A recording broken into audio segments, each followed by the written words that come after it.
নমস্কার বন্ধুরা, অঞ্জনাস কিচেনে আপনাদের সবাইকে স্বাগত। রোজকার মতন আজ আবারও একটা নতুন রেসিপি নিয়ে আপনাদের সামনে আমি হাজির হয়ে গেলাম। আজ আমি তৈরি করব টমেটো পোস্ত। এটা খেতে খুবই ভালো হয়। ভিডিওটি শেষ পর্যন্ত দেখবার জন্য আপনাদের কাছে আমার অনুরোধ রইল। দেখে নেওয়া যাক রেসিপিটি। এর জন্যে 800 গ্রাম মতন টমেটো নিয়ে নিয়েছি। আর এখানে টমেটোগুলোকে আমি 4 টুকরো করে কেটে ভালো করে ধুয়ে পরিষ্কার করে এক সাইড করে রেখে দিলাম। এখানে 5 চামচ পোস্ত আর কয়েকটা কাঁচা লঙ্কা নিয়ে আমি মিক্সির জারে পেস্ট করে নিয়েছি। এখন গ্যাসে কড়া বসিয়ে দিলাম। কড়াটাকে ভালো করে গরম করে নিয়ে আমি এর মধ্যে একটু সর্ষের তেল দিয়ে দিলাম। সর্ষের তেলটা ভালো করে গরম হয়ে গেলে এর মধ্যে আমি দিয়ে দেব অল্প পরিমাণে কালো জিরে। কালো জিরেটা দিয়ে একটু নাড়াচাড়া করে ভেজে নিতে হবে। খুব সুন্দর একটা সুগন্ধ বেরিয়ে আসবে। ঠিক সেই সময় আমি কেটে রাখা টমেটোগুলো দিয়ে দেব। টমেটোগুলো সব দিয়ে দিলাম। এবারে নাড়াচাড়া করে ভালো করে টমেটোগুলোকে আমি তেলের সাথে মিশিয়ে দিচ্ছি। গ্যাসের ফ্লেমটা কিন্তু বাড়ালে চলবে না, গ্যাসের ফ্লেমটা মিডিয়াম ফ্লেমেই রাখতে হবে।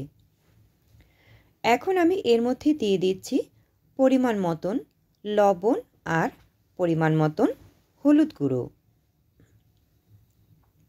আর দিচ্ছি অল্প পরিমাণে চিনি। চিনিটা দিলে একটু ভালো লাগবে, মিষ্টি মিষ্টি ভাব হবে, তাই আমি এর মধ্যে অল্প চিনি দিলাম। আপনারা যদি চিনি দিতে না চান তাহলে চিনি নাও দিতে পারেন। এবারে সব কিছু একসাথে ভালো করে মিশিয়ে নিয়ে আমি একটু সময় ধরে নাড়াচাড়া করে এপিট ওপিট ভেজে নিয়ে ঢাকনা চাপা দিয়ে 1 মিনিট মতন রেখে দেব। খুব বেশি সময় রাখবো না, কারণ টমেটো খুব তাড়াতাড়ি গলে যায়। 1 মিনিট পর ঢাকনা খুলে নিলাম। দেখুন টমেটোর মধ্যে দিয়ে অনেকটা জল জল ভাব হয়ে এসছে। একটু নাড়াচাড়া করে আমি এর মধ্যে কয়েকটা গোটা কাঁচা লঙ্কা দিয়ে দিলাম। ভালো করে নাড়াচাড়া করে মিশিয়ে দিয়ে যে পোস্তটা আমি পেস্ট করে রেখেছিলাম সেইটা দিয়ে দিলাম। পোস্তর পাত্রটা ধুয়ে আমি সামান্য জল অ্যাড করে দিলাম। বেশি জল দেব না, সামান্য একটু জল পাত্রটা ধুয়ে আমি দিয়ে দিলাম। এবার ভালো করে নাড়াচাড়া করে একটু সময় ধরে এইভাবে মিশিয়ে নিতে হবে। মিশিয়ে নিয়ে এরপর আমি মোটামুটি 5 থেকে 6 মিনিট মতন লো টু মিডিয়াম ফ্লেমে আমি ফুটিয়ে নেব।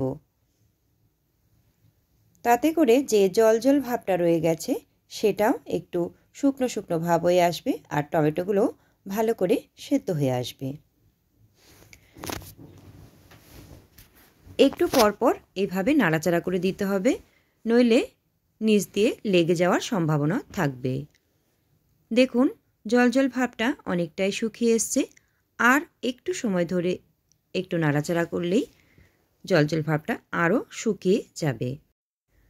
মোটামুটি আরও 3 মিনিটের মতন এইভাবে নাড়াচাড়া করে আমি পোস্তটাকে একটু শুকনো শুকনো ভাব করে নেব। দেখুন একদম শুকনো শুকনো ভাব হয়ে এসছে। এর থেকে বেশি শুকনো আমি করব না। এবারে ভালো করে একটু নাড়াচাড়া করে নিয়ে আমি গ্যাসের ফ্লেমটা বন্ধ করে দেব। গ্যাসের ফ্লেমটা এবারে বন্ধ করে দিলাম। আমাদের টমেটো পোস্তটা সম্পূর্ণভাবে রেডি হয়ে গেল। এবারে আমি ঠান্ডা করে নিয়ে অল্প অল্প করে অন্য একটা পাত্রের মধ্যে পরিবেশন করবার জন্যে তুলে নেব। বন্ধুরা, আমার এই টমেটো পোস্ত রেসিপিটা আপনাদের কাছে কেমন লাগলো অবশ্যই জানাবেন। আর আপনারা একবার হলেও এইভাবে টমেটো পোস্ত রেসিপিটি বাড়িতে বানিয়ে দেখবেন। আশা করি খুবই ভালো লাগবে। এটা গরম গরম ভাতের সাথে খেতে অসাধারণ লাগে।